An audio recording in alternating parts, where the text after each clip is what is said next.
श्री गणेशाय नमः। कार्तिक महात्म्य आरंभ करने पूर्व आसंत श्री भगवान विष्णुंकर स्तुति करिबा। नमस्ते पुरुषोत्तम माधव मुरारी, परम ब्रह्म परात्पर अंतर्जामी हरि। किछि ही नथिला देव महाप्रलय रे, एकमात्र तुम्भे थिल अनंत सज्जारे। तुम्भ कर्ण पुरुषे होइला संभूत, मधुकैटभ बोलिता नाम हेला ख्यात। प्रलय जल ताहाकु हेला आंठुआणी, लक्ष्मी को बोलते से ही मूढ़ कटु बाणी। हाड़ सहिते ताहार मांस फिंगी देले, मद परी करी ताकु जले पकाइले। तेणु मेदिनी होइला पृथ्वीर नाम, उत्पत्ति प्रलय कर्ता तुम्भे जनार्दन। जय जय भगवान जय मधुहारी, जय आदि अवतारे मत्स्य रूप धारी। नमस्ते मोहिनी रूपी सुंदर नासन, नम कूर्म अवतार मंदर धारण। नमस्ते वराह पृथ्वी दंतग्रे धरी, नृसिंह रूपे हिरण्य काशीपु बिदारी। देवंक बोले काश्यप कोले जात हेल, बामन रूपे बलिकी पाताले रखिल। पृथ्वी क्षत्रिय वंश बहुत बढ़िले, दान जोग यज्ञ बिना अन्याय मातिले। से हेतु परशुराम रूप को धइल, क्षत्रि करी पृथ्वी रे जणे न रखिल। जगत रहिते प्रभु तुम्भर जनाम, तुम्भ तहु अन्य केहि नाही त्रिभुवन। सर्वजीवे सर्वकाले रक्षक आपण, तुम्भर प्रसादे स्वर्गे भोगे देवगण। नम नम नारायण ब्रह्म सनातन, संसार हेतु तुमे हुओ अवतीर्ण। तुमे आदि तुमे मध्य तुमे अंत रूपे, सकल जगत भरी अछल मकूपे। तुमे इंद्र तुमे चंद्र तुमे दिवाकर, आकाश पाताल तुमे दीर्घ कलेबर। आत्मरूप चराचर जीवे तव स्थिति, तव तत्व जानिबारे नाही काशकति। दया कर जारे तुमे सबु से पारई, तेणु दयामय नाम भवे विस्तारई। कଳି जुग भाव देखी होइल मौन, उठ उठ महाबाहु फेड़ मनयन। आकुले डाकुछि प्रभु मोर कथा शुण, चरण तले शरण लोड़ुअछि दीन। कार्तिक महात्म्य। शुक्लांबरधरं विष्णुं शशिवर्णं चतुर्भुजं, प्रसन्नवदनं ध्यायेत् सर्वविघ्नोपशान्तये। व्यासाय विष्णुरूपाय व्यासरूपाय विष्णवे नमो वै ब्रह्मविधये वसिष्ठाय नमो नमः। स्नान मंत्र। वैकुंठे च प्रयागे च तथा बदरिकाश्रमे इदं विष्णुर्विचक्रमे त्रेधा सन्निदधे पदम्। तैरेव सहितैः सर्वैर्मुनिवेद मुखान्वितैः कार्तिकेयं करिष्यामि प्रातः स्नानं जनार्दन। तृतीयर्थं तव देवेश दामोदर मया सह ध्यात्वाहं तं च देवेश जलेऽस्मिन् स्नातुमुदितः।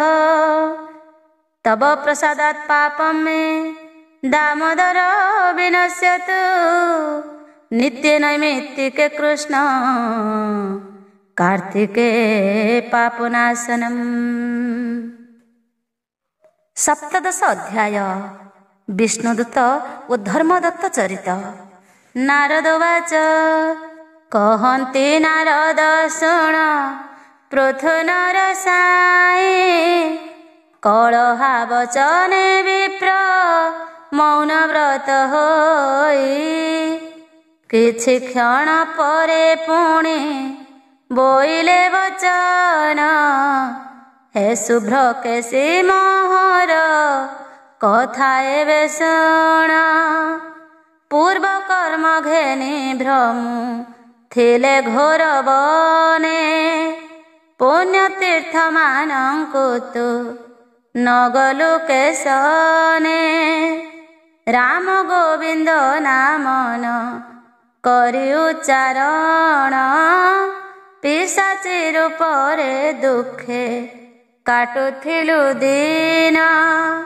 भाग्य थिबारु एबे पाइलु दिव्य देह एबे केउठिकी जीवु सत करि कह। कलह उवाच पूर्व कर्म विपाकेन दशामेतां गता स्मः तत्कथं तु पुनर्विप्र जाम्यहं गतिमुत्तमम्। आहे विप्रवर तुम्भे शृण सावधाने अधव मुहि महा पापिनी ज्ञानहीने।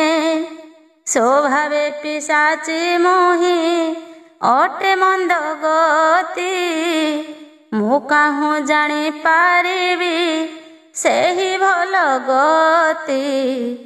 केउ जन्मे केते भाग्य करिथिली बोली आजी आपणको पथ मध्य भेट हेली। अति पवित्र तुलसी दल जल संगे सौभाग्य वस्तु प्राप्त हेला मोर अंगे। से घेने सिना खंडिला सर्व महापाप तेणु सिना सुंदर दिशिला मोर रूप। एबे काहे जीव बोली पचारुछ मते विचारे आपण मोर गुरु जे साक्षाते। मु किस जानिछि तुम्भे दिय उपदेश तुम्भे पिता तुम्भे गुरु मुहि तुम्भ शिष्य। आपण मो इष्ट गुरु अटंती साक्षाते भव संसार उतरिबा बुद्धि दिय मोते। एते बोली कलहाजे करपत्र जोड़ी विनय भावे विप्रर पाद तले पड़ी। नारद उवाच कहन्ति नारद शुण पृथु नरपति कलहावचने विप्र मने विचारन्ति ଅରକ୍ଷିତା ଯୁବତୀଏ ଆମ୍ଭର ଆଶ୍ରିତ, ଆମ୍ଭର ଘେନିଏ ହାର ଖଣ୍ଡିଲା ଦୁରିତ। ବନ୍ଧୁ ସୋଦର ଏହାର ଜଣେ କେହି ନାହିଁ, ଅନାଥ ପରାଏ କେଣେ ଯାଏ କାହିଁ ପାଇଁ। ଆମ୍ଭେ ଯେବେ ପୁଣ୍ୟ ଗତି ନ ଦେବା ଏହାକୁ, ବିରକ୍ଷ ପରାଏ ହୋଇ ରହିବ କାଳକୁ। ଦୟା ଠାରୁ ବଳି ଧର୍ମ ଜଗତରେ ନାହିଁ, ଉତ୍ତମ ଜନମାନେ କରିଛନ୍ତି କହି। ଦୟା ପଦ ଟଇ ଯେ ପର ଉପକାର, ସକଳ ଧର୍ମ ମଧ୍ୟରେ ଦୟା ଅଟେ ସାର। ଏଣୁ ଏବେ ଏହାକୁ ମୁଁ ନିସ୍ତାର କରିବି, ମୋର ଧର୍ମରୁ ଅଧେ ଏହାକୁ ଭାଗ ଦେବି।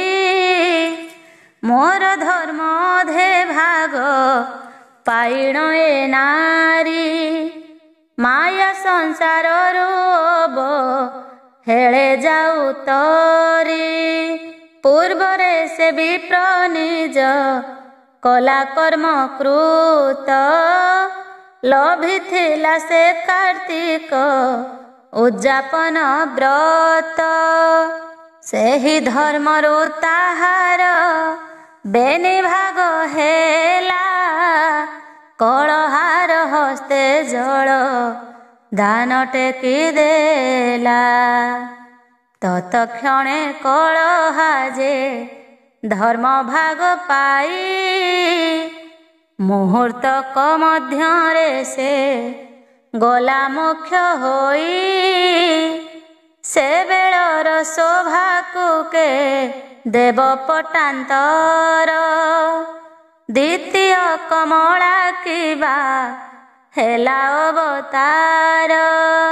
କାର୍ତ୍ତିକ ମହାବ୍ରତର ଦୀପଦାନ ଫଳେ, ଅତି ଲାବଣେ ମୂର୍ତ୍ତି ଜାଜ୍ୱଲ୍ୟ ଜ୍ୟୋତି ଜଳେ।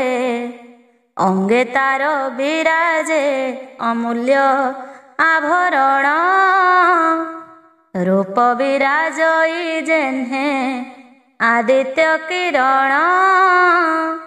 ଝିନ ପତନି ଅଙ୍ଗରେ ଶୋଭା ବିରାଜଇ, କନକ ପନ୍ତି ପରାଏ ଅଙ୍ଗ ଝଲକଇ।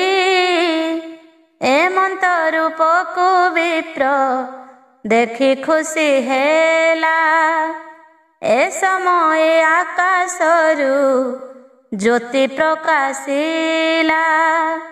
ସୂର୍ଯ୍ୟମଣ୍ଡଳ ପରାଏ ଦିଶିଲା ନେତ୍ରକୁ, ସୂର୍ଯ୍ୟ କିବା ଖସି ଆସି ଅଛନ୍ତି ତଳକୁ।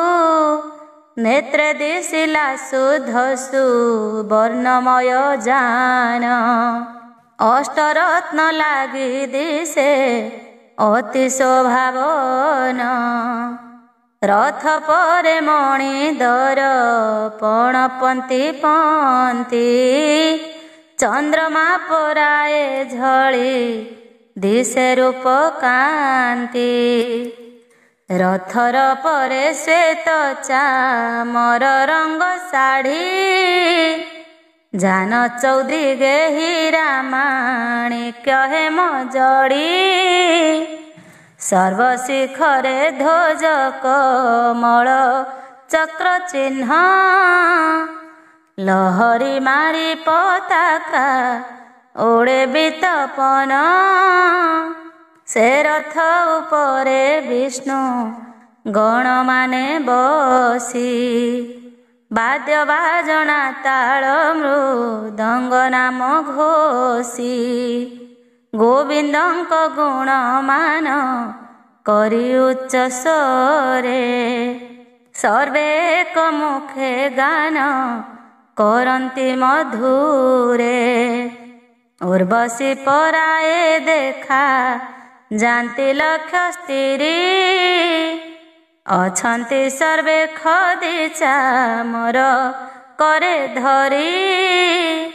ବିବିଧ ସମ୍ଭାର ମାନ ସଙ୍ଗେ ଛନ୍ତି ଘେନି, ଯାନ ଭିତରେ ଉଭାରି ସକଳ କାମିନୀ। ଆଜ୍ଞା ଘେନି ଅତି ଶୀଳ ସୁଶୀତଳ ହେଲେ, ଅଶ୍ୱବିହୀନରେ ଜାଣ ଯାନ ଗୋଟି ଚଳେ। ଶୂନ୍ୟ ମଣ୍ଡଳରୁ ରଥ ଗୋଟି ବେଗେ ଆସି, ମୁହୂର୍ତ୍ତକ ମଧ୍ୟରେ ଭୂମିରେ ହେଳାସି। ବିଷ୍ଣୁଙ୍କର ବେନି ଗୋଟି ଅନୁଚର ଗଣ, କଳହାର ବେନି ହାତ ଧଇଲେ ଯାଇଣ। ବିମାନ ଉପରେ ତାକୁ ବସାଇଲେ ତୋଳି, ସମସ୍ତ ଯୁବତୀ ମାନେ ଦେଲେ ହୁଳହୁଳି। ନିକଟରେ ଥାଇ ଧର୍ମ ଦତ୍ତ ଦେଖୁଥିଲା, ବିଷ୍ଣୁଗଣ ମାନଙ୍କୁ ସେ ପ୍ରଣମିତ ହେଲା। ସଧୀରେ ବୋଇଲା ସର୍ବେ କ୍ଷଣେ ମାତ୍ର ରହ, ଅଇଲ କେବଳ ଠାରୁ ଆମ୍ଭ ଆଗେ କହ। ଅଥବା କିଅଟ ତୁମ୍ଭେ ଦେବ ଯକ୍ଷ ଋଷି, କିଏ ବା ହୋଇଥିବ କି ବୈକୁଣ୍ଠବାସୀ।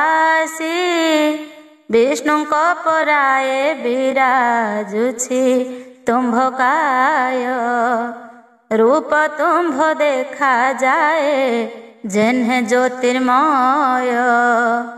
ମୁଁ ଏବେ ଜାଣିଲି ତୁମ୍ଭେ ବୈକୁଣ୍ଠବାସୀ, ବିଷ୍ଣୁଙ୍କ ଆଦେଶ ପାଇ ରଥେ ଅଛ ଆସି। କଳହାମୁକତି ଅର୍ଥେ ଆସିଅଛ ତୁମ୍ଭେ, ଅନ୍ତର୍ଗତରେ କଥା ଜାଣୁଅଛୁ ଆମ୍ଭେ। ଧର୍ମ ଭାଗ ପାଇ ନାରୀ ଲଭିଲା ମୁକତି, କାର୍ତ୍ତିକ ମହାବ୍ରତର ଅଟଇଏ କୀର୍ତ୍ତି। ପାଇଲା ମୁକତି ଦେଖି ଲଇଁ ନେତ୍ର ପଥେ, ବେନି ନୟନରେ ମୋହି ଦେଖୁଛି ପ୍ରତ୍ୟକ୍ଷେ। କାର୍ତ୍ତିକ ବ୍ରତେ ନିସ୍ତାର ପାଇଲା ଏ ନାରୀ, ମୋହି ମଧ୍ୟ ସେହି ବ୍ରତ ଗୋଟିଏ ଅଛି କରି। ମୋର କେଉଁ ଗତି ହେବ କହିବ ବୁଝାଇ, କହୁଛନ୍ତି ବିଷ୍ଣୁ ଦୂତେ ଶୁଣ ମନ ଦେଇ। ଅତି ଶ୍ଳୋବାଚ ଏବେ ତୁମ୍ଭେ ବିପ୍ର ଆହେ ଶୁଣ ସାବଧାନେ, ତୁମ୍ଭ ଯେଉଁ କଲା କର୍ମ କାର୍ତ୍ତିକ ବିଧାନେ। ଦେଖୁଛ ଏ ପାପିନୀ ପାପ ଦେହଲେଛି, ମୁକତି ପାଇଣ ବିଷ୍ଣୁ ଲୋକକୁ ଯାଉଛି। ତୁମ୍ଭେ ଜାଣ ସେହିପରି ଅରଜିଛ ଧର୍ମ, ଦିନେ ହେଲେ ମଧ୍ୟ କରି ନାହିଁ ଅପକର୍ମ। ବିଷ୍ଣୁ ସେବାରେ ତୁମ୍ଭର ମନ ବିରତ, ଦେବ ଅଧ୍ୟୟନ କର୍ମ କାଣ୍ଡ ଶୁଦ୍ଧ ଚିତ୍ତ। ତୁମ୍ଭର ଯେ ପୁଣ୍ୟ ଧର୍ମ ଶୁଣ ଧର୍ମ ରାଶି, ପାଳିଅଛ ଯେ କାର୍ତ୍ତିକ ବ୍ରତ ଏକାଦଶୀ। ତୁଳସୀ ପୂଜନ କରୁ ଅଛ ବିଧି ମତେ, ଗୋବିନ୍ଦ ନାମକୁ ଜପୁ ଥାଅ ବିରତେ। ଏବେ କଚିତ ହୋଇ ଶୁଣ ମୋ ବ୍ରାହ୍ମଣ, ଦିନେ ଲକ୍ଷ୍ମୀ ଆଗେ କହୁଥିଲେ ନାରାୟଣ। ତୁମ୍ଭର ଗୁଣ ପ୍ରଶଂସା କହୁଥିଲେ ତାଙ୍କୁ, ନିକଟରେ ଥାଇ ଆମ୍ଭେ ଶୁଣିଛୁ ସବୁକୁ। ଲକ୍ଷ୍ମୀ କି କହନ୍ତି ସଖୀ ସେହି ଧର୍ମଦତ୍ତ, ବୈଷ୍ଣବ ଗଣରେ ସେ ଅଟନ୍ତି ସାରତତ୍ତ୍ୱ। ସେ ବିପ୍ରର ଭାରି ଜାଣତିନି ଗୋଟି, ସ୍ୱାମୀ ସ୍ନେହ ପାଇଣ ସମସ୍ତେ ସେବା ଖଟି। ଗୃହସ୍ଥର ଆଜ୍ଞା ମାନି ଆମ୍ଭରି ସେବାରେ, ଅନୁକ୍ଷଣେ ପୂଜନ୍ତି ସେ ନିର୍ମଳ ଚିତ୍ତରେ। ଏମନ୍ତେ ସେ 4 ଜଣ କରୁଥାନ୍ତି ସେବା, ତାଙ୍କ ସେବା ଭକ୍ତିକୁ କି ପଟାନ୍ତର ଦେବା। ଆମ୍ଭ ପାଦେ ସେବା କରିଛନ୍ତି ଯେତେ ଯେତେ, ସେମାନଙ୍କ ଗୁଣ ଗୋଟି ଶୁଝିବା କେମନ୍ତେ। ବିଷ୍ଣୁ ବୋଇଲେ ତାଙ୍କର ମୃତ୍ୟୁ କାଳ ଜାଣି, ରଥେ ବସାଇ ବୈକୁଣ୍ଠ ଭୁବନକୁ ଆଣି। ମୋହ କରାଇ ଦୁର୍ଲଭ ଦେହ ତାଙ୍କୁ ଦେବା, ଅନୁକ୍ଷଣେ ଆମ୍ଭ ନିକଟରେ ରଖିଥିବା। ଆମ୍ଭ ପାଶେ ଥାଇ ଆମ୍ଭ କୈବଲ୍ୟ ପାଇବେ, 10 ଲକ୍ଷ ଯୁଗ ଜାଣ ଜୀବ ଏହି ଭାବେ।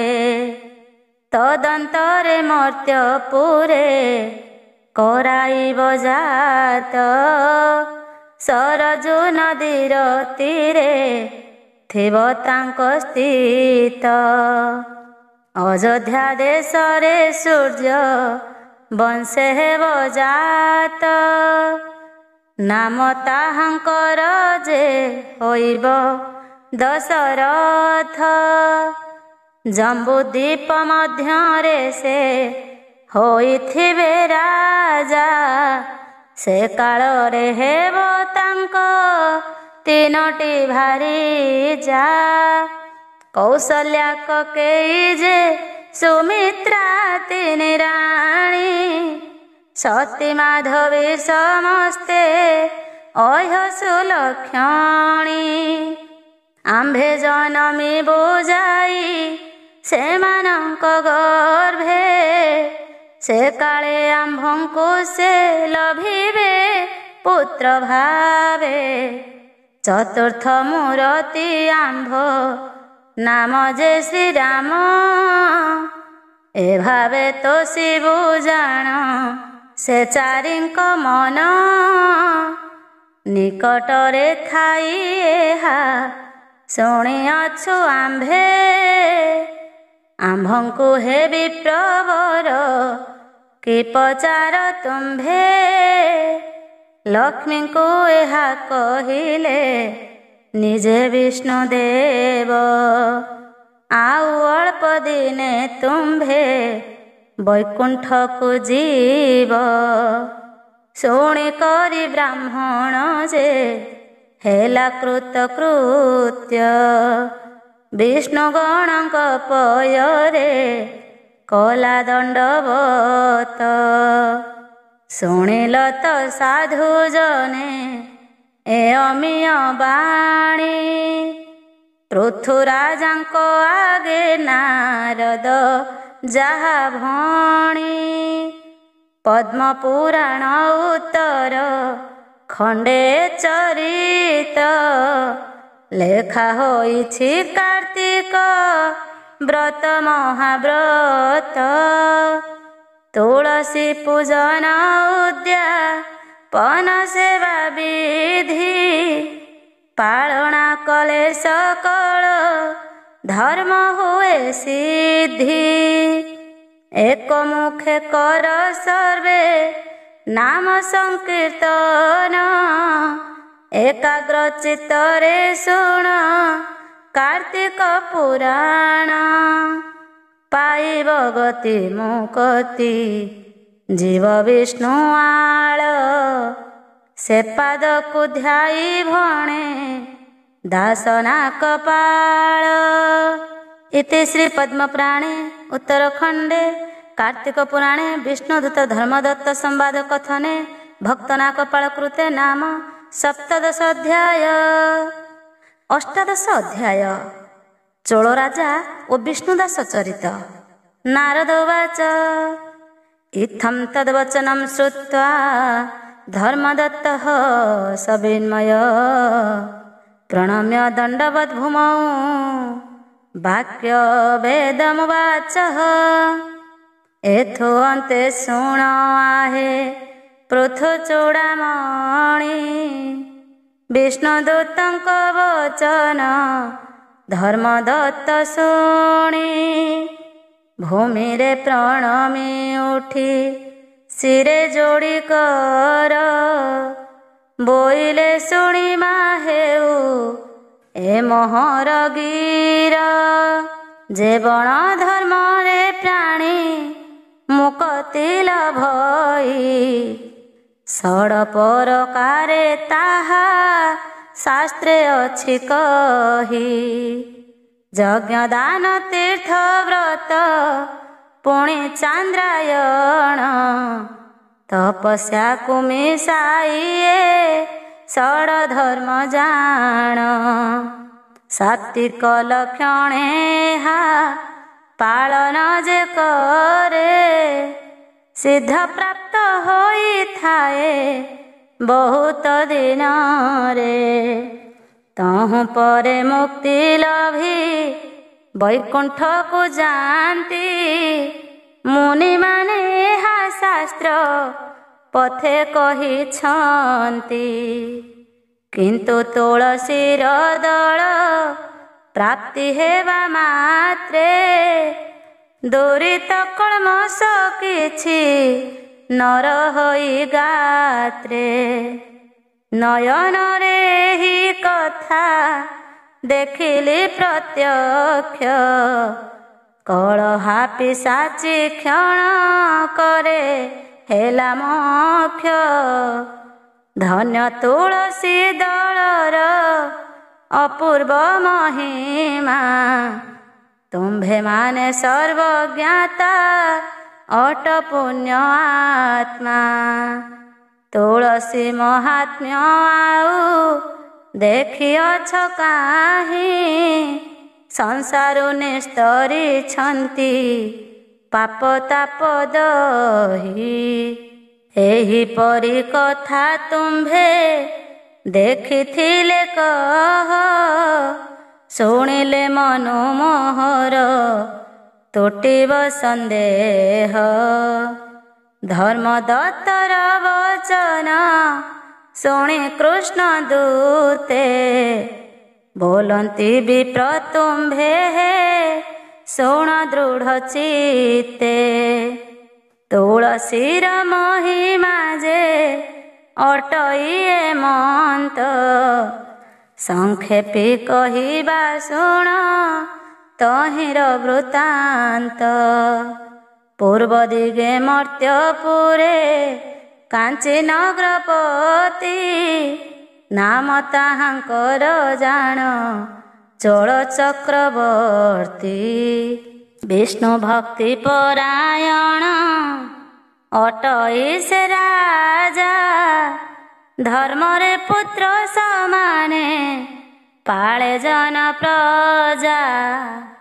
कर्तव्य पथरे अर जई जेउ चित्त, धर्म पथे वितरण करई तावत।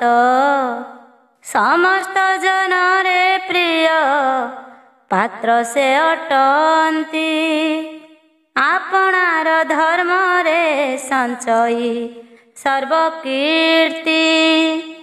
ସମୁଦ୍ର ତୀରେ ପାଷାଣେ ଦେଉଳ ତୋଳଇ ନୀତି ପ୍ରତି ବିଷ୍ଣୁଙ୍କର ପୂଜା ସେ କରଇ। ପୋଖରୀ ଏକ ଖୋଳାଇ ତହିଁ ନିକଟରେ ବିବିଧ କୁସୁମଲତା ରୋପି ଚୌପାଶରେ ସୁବର୍ଣ୍ଣରେ ଗଢ଼ାଇଲା ବିଷ୍ଣୁଙ୍କ ପ୍ରତିମା। ଶ୍ରୀ ଅନନ୍ତ ନାରାୟଣ ପୁରୁଷ ଉତ୍ତମା।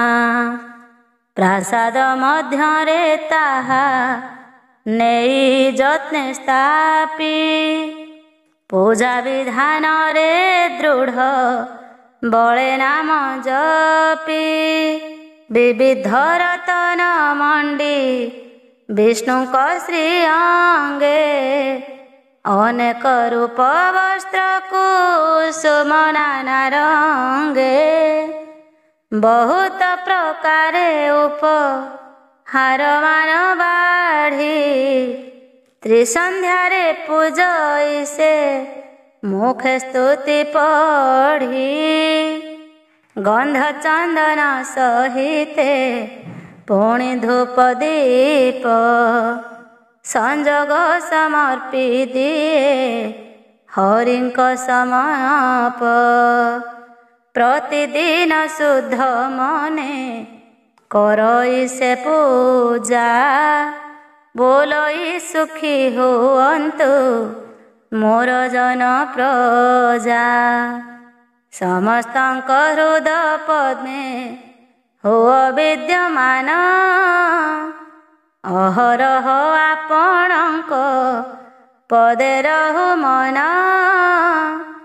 ପ୍ରତିଦିନ ଏ ମନ୍ତ୍ର ବୋଲି ସେ ଆଜ୍ଞା ମାଗେ ଆପଣା ବେଶ ଜନ ଜଗତ ଅନୁରାଗେ। ଏହି ପ୍ରକାରେ କେତେ ହେକ ଦିନ ଗଲା ଏକଦା ଦିନର କଥା ଶୁଣ କହୁଁ ଭଲା। ଯେ ବଣ କାଳେ ନରେଶ ପୂଜା କରୁଛନ୍ତି ଏ ସମୟ ବ୍ରାହ୍ମଣେକ ପ୍ରବେଶିଲା ଧାତି।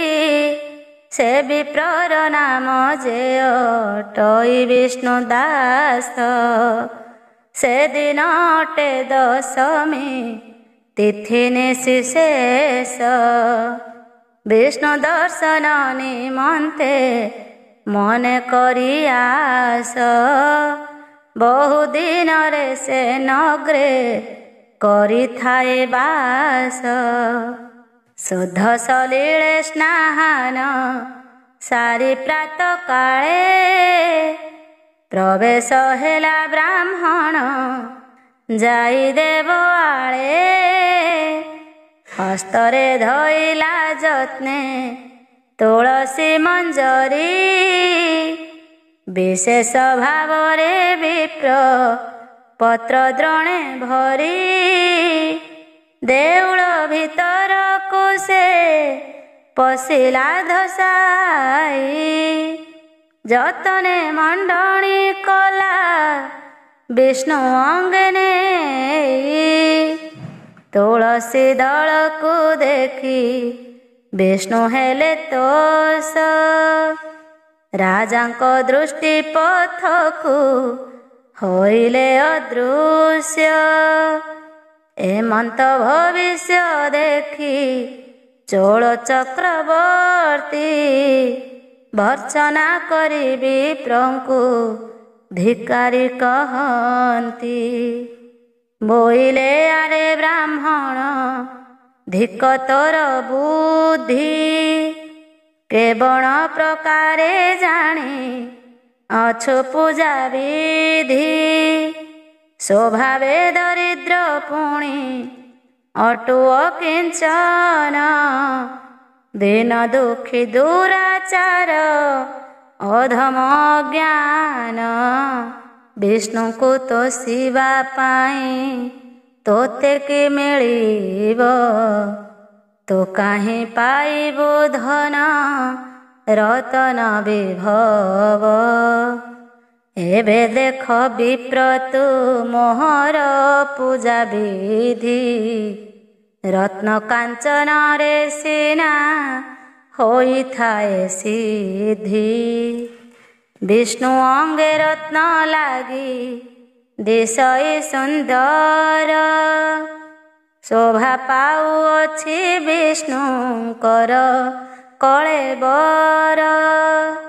ନ ଜାଣିବା ପଣେ ଆସି ବେଶ ଭ୍ରାନ୍ତି କଲୁ। ତୁଳସୀ ଦଳେ ଢାଙ୍କି ବିଷ୍ଣୁଙ୍କୁ ହାଡ଼ିଲୁ। ଏଣୁ କରି ମନରେ ମୋହର ମହାତାପ।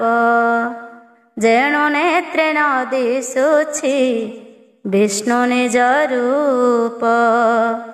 ବ୍ରାହ୍ମଣ ହୋଇଣ ତୋର ବୁଦ୍ଧି ଏତେ ନଷ୍ଟ। ନାମ ମାତ୍ରକ କେବଳ ବର୍ଣ୍ଣ ମଧ୍ୟ ଶ୍ରେଷ୍ଠ। ତେଣୁ ସହିଲି ତୋହର ଦେଖି ଏହି ଦୋଷ। ତୋତେ ଅବାଉ ମୋହି ବୋଲିବଇଁ କିସ। ରାଜା ବାକ୍ୟ ଶୁଣି ବିପ୍ର ଧୀରେ କହେ ବାଣୀ। ହେ ରାଜା ମୋ ଠାରୁ ପଦେ ଶୁଣ ପରିମାଣୀ। କୋପ ନ କରି ମୋହର କଥା ପଦେ ଶୁଣ। ଯେଉଁପରି କହି ଯାଇଛନ୍ତି ଋଷିଗଣ। ନିକଟରେ ଥାଇ ତାହା ଶୁଣିଅଛି ମୁହିଁ। ସେ କଥାକୁ ନରେଶ ହେ ଶୁଣ ଶ୍ରୁତି ଦେଇ। ବିଷ୍ଣୁଙ୍କ ପୂଜା ନିମନ୍ତେ ନାନା ଦ୍ରବ୍ୟମାନ। ଅତି ଯତନରେ ସବୁ କରିବ ଭିଆଣ। ଯତନ ଭାବେ ପୃଥିବୀ ତୁ ଯେ ପାତ୍ର କରି। ଅଥବା ବ୍ରହ୍ମାଙ୍କର ସମାନେ ଶକ୍ତି ଧରି। 7 ସମୁଦ୍ରକୁ ଯାଇ ସଲିଳ ଆଣିବ। ସେତେ ସମ କରି ଯେବେ କ୍ଷୀର ଯୋଗାଇବ। ମେରୁ ସମ ଅଳଙ୍କାର ଯତ୍ନେ କରି ଠୁଳ। ସପ୍ତନିଧି ରତ୍ନମଣି ଏ ଆଦି ସକଳ। ଆବର ଯେ ପାରିଜାତ ପୁଷ୍ପ ଆଦି ଆଣି। ବିଷ୍ଣୁଙ୍କ ଅଙ୍ଗରେ ନେଇ କରିବ ମଣ୍ଡଣି। ସୁବାସ କୁସୁମ ଚୁଆ ଚନ୍ଦନ କର୍ପୂର। ଅତି ଯତ୍ନେ ଠୁଳ କରି ବିବିଧ ସମ୍ଭାର। ନାରିକେଳ କଦଳୀ ଯେ ସ୍ୱାଦୁ ଫଳ ମାନ। ଷୋଡ଼ଶ ଭାବେ ପୂଜିବ କରି ମନ୍ତ୍ର ଗାନ। ଏହି ପ୍ରକାରେ ବ୍ରହ୍ମ ମୁନିଙ୍କ ଉପଦେଶେ। ଭକତି ଚିତ୍ତେ ବିଷ୍ଣୁଙ୍କୁ ପୂଜିବ ହରଷେ। ଏତିକିରେ ପ୍ରାପ୍ତ ହୋଇବ ଯେତେ ଧର୍ମ। ଏକା ତୁଳସୀ ଦଳକୁ ନୁହନ୍ତି ଏ ସମ। ଯତନେ ଆଣି ତୁଳସୀ କୋମଳ ମଞ୍ଜରୀ। ଆପଣାର ବେନି ହସ୍ତ ପରେ ଥିବ ଧରି। ଏହି ପରକାରେ ଯେବେ ଦେବ ବିଷ୍ଣୁ ଶିରେ। ଏହାର ଯେ ଧର୍ମ ଫଳ କହିଲେ ନ ସରେ। ଆପଣା ଶ୍ରୀମୁଖେ ବିଷ୍ଣୁ ଅଛନ୍ତି ଯେ କହି। ବିଧାତା ପୁରୁଷ ତାହା ଶାସ୍ତ୍ରେ ଛନ୍ତି ଲିହି। ଈଶ୍ୱରଙ୍କ ସହିତେ ଆବର ମୁନି ଗଣେ ତୁଳସୀ ମହିମା କହିଛନ୍ତି ଜଣେ ଜଣେ। ତେଣୁ କରି ପ୍ରସିଦ୍ଧ ଯେ ଅଟଇ ତୁଳସୀ ବିଶେଷରେ ଗୋବିନ୍ଦଙ୍କ ପୂଜାରେ ପ୍ରଶଂସୀ। ଏକଥା ଗୋଟିକ ରାଜା ନୁହଁ ଯେ ମିଛ ଅବିଶ୍ୱାସ ହେଲେ ଗୁରୁ ଦ୍ୱାରେ ଯାଇ ବୁଝ। ବ୍ରାହ୍ମଣ ବଚନେ ରାଜା ହେଲେ କୋପମାନ ବୋଇଲେ ରେ ଦୁରାଚାର ଅଧମ ବ୍ରାହ୍ମଣ।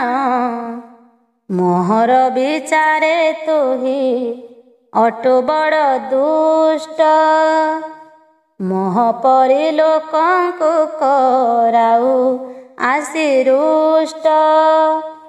ତୁ କିସ ଜାଣିବୁ ମୋର ଧର୍ମ କୀର୍ତ୍ତି ଯେତେ ବାସନା ପରି ପ୍ରକାଶ ହେଉଛି ଜଗତେ। ମୋହର ଧର୍ମକୁ କେହୁ ସଂଖ୍ୟା କରିପାରେ ତୁ କାହୁଁ ହୋଇବୁ ଆରେ ମୋର ସଙ୍ଗେ ସରି। ବୃଥାଟାରେ ତୁଳସୀର ବୃକ୍ଷ କେତେ ରୋପି ଆପେ ଆପଣାକୁ ବୋଲାଉଛୁ ମହାତପି। ଆପଣା ବଡ଼ାଇ କରି ନିନ୍ଦୁଅଛୁ ମତେ ତୁହି କେହ୍ନେ ସମ ହେବୁ ମୋହର ସହିତେ। ଏବେ ଚାଲ ବ୍ରାହ୍ମଣ ଉତ୍ତମ ସ୍ଥାନେ ଯିବା ସତ ମିଛ ବେନି କଥା ପଚାରି ବୁଝିବା। ମୋହର ଯେ ଗୁରୁ ଜାଣ ମୁଦଗଲ ଋଷି ସର୍ବଦା ଅଟନ୍ତି ସେହୁ ଗୟା ତୀର୍ଥବାସୀ। ତାଙ୍କ ସଙ୍ଗେ ବିପ୍ରମାନେ ଅଛନ୍ତି ବହୁତ ଯାଗ ସମ୍ପାଦି ଅଛନ୍ତି ଗୟା ତୀର୍ଥ ତଟ। ସକଳ ଧର୍ମ ବିଧାନ ସେଠାରେ ହେଉଛି ତେଣୁ କରି ଗୟା ତୀର୍ଥ ନାମ ବୋଲାଉଛି। ବିଳମ୍ବ ନ କରି ବେଗ ହୋଇ ଚାଲ ଯିବା ଏକଥା ଗୋଟିକ ତାଙ୍କୁ ପଚାରି ବୁଝିବା। ତୁଳସୀ ସହିତେ ଆଉ ସର୍ବଧର୍ମ ଫଳ ସଂକ୍ଷେପେ ବୁଝିବା ସର୍ବ ଧର୍ମ କରି ଠୁଳ। କିଏ ଗୁରୁ କିଏ ଲଘୁ ବୁଝିବା ପଚାରି ବିଳମ୍ବ ନ କରି ଏବେ ଚାଲ ବେଗ କରି। ଏତେ ବୋଲି ରାଜା ସେ ବିପ୍ରଙ୍କୁ ସଙ୍ଗେ ଘେନି ଆପଣା ପୁରେ କଟାଇ ସେଦିନ ରଜନୀ। ପ୍ରଭାତରୁ ଉଠି ଦୁହେଁ ପଥ ବାହି ଗଲେ ଗମନ କରେ ବ୍ରାହ୍ମଣ ନରେଶଙ୍କ ତୁଲେ। ପଥ ମଧ୍ୟରେ ରହିଛି ଗଦାଧର ଦେଶ ତୃତୀୟ ଦିନେ ସେ ଦେଶେ ହେଲେ ପରବେଶ। ଗଙ୍ଗା ନଦୀ ଦକ୍ଷିଣକୁ ବନ ମହାଘୋର ସେ ବନର ଶୋଭା ଗୋଟି ଦିଶେ ମନୋହର। ସେ ଗଙ୍ଗା ନଦୀର ତୀରେ ଋଷି ମୁଦୁଗଲେ ବିହାର କରନ୍ତି ବହୁ ଶିଷ୍ୟ ଗଣ ତୁଲେ। ବହୁତ ସମ୍ଭାର ମାନ ଭିଆଇ ଯତନେ ଅତିଥିଙ୍କ ଅନ୍ନଦାନ ଦିଅନ୍ତି ପ୍ରତିଦିନେ ଯତନେ ନିର୍ମାଣିଛନ୍ତି ଧର୍ମଶାଳା ପୁର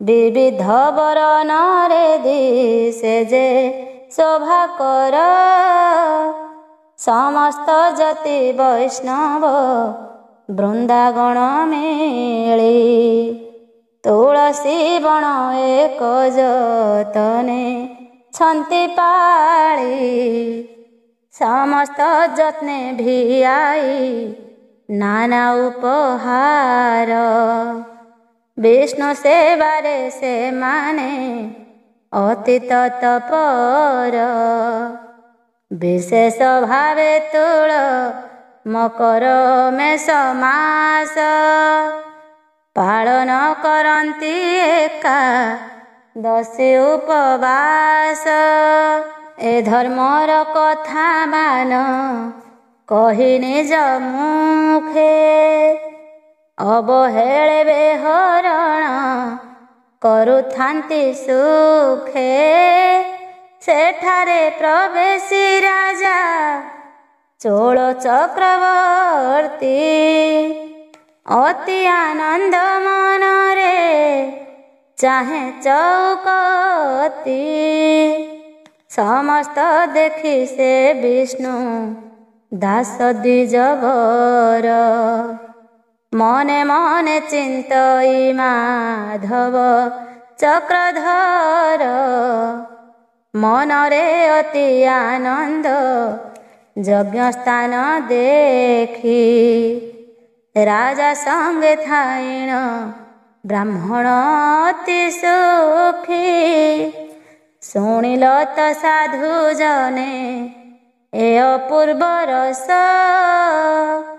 ବିଶେଷରେ କାର୍ତ୍ତିକ ଟଇ ପୁଣ୍ୟ ମାସ